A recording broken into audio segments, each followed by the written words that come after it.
Mutton curry ఎంతో easy and టేస్టీగా మంచి గ్రేవీతో ఎలా చేసుకోవాలో చూద్దాం. దీనికోసం ముందుగా స్టవ్ మీద కుక్కర్ని పెట్టుకొని ఆయిల్ వేసుకొని ఆయిల్ హీట్ అయిన తర్వాత ఆనియన్స్ని వేసుకొని ఆనియన్స్ సాఫ్ట్గా అయిన తర్వాత టమోటో కూడా యాడ్ చేసుకొని అవి పూర్తిగా మగ్గిన తర్వాత టేస్ట్కి తగ్గ సాల్ట్, పసుపు, కారం యాడ్ చేసుకొని మనం నీట్గా క్లీన్ చేసి పెట్టుకున్న మటన్ని కూడా యాడ్ చేసుకొని మటన్లోని వాటర్ మొత్తం ఎగిరిపోయేంత వరకు ఉడికించుకోవాలి.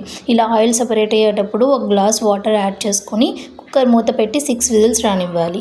ఇప్పుడు మిక్సర్ జార్లోకి లవంగం, యాలుక, దాల్చిన చెక్క, ధనియాలు, అల్లం వెల్లుల్లి, ఎండు కొబ్బరి ముక్కలు, కాజు, ఒక ఆనియన్, టమోటా, జీలకర్ర వేసి మెత్తని పేస్ట్గా బ్లెండ్ చేసుకోవాలి.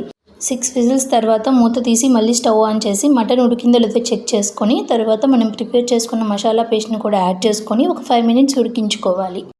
ఇలా మంచిగా ఉడికిన తర్వాత చివరిగా కొంచెం కొత్తిమీర యాడ్ చేసుకొని మిక్స్ చేసుకుంటే మన మటన్ కర్రీ రెడీ అయిపోయింది. ఇలా ఒకసారి ట్రై చేసి చూడండి, చాలా టేస్టీగా ఉంటుంది. Thank you for watching.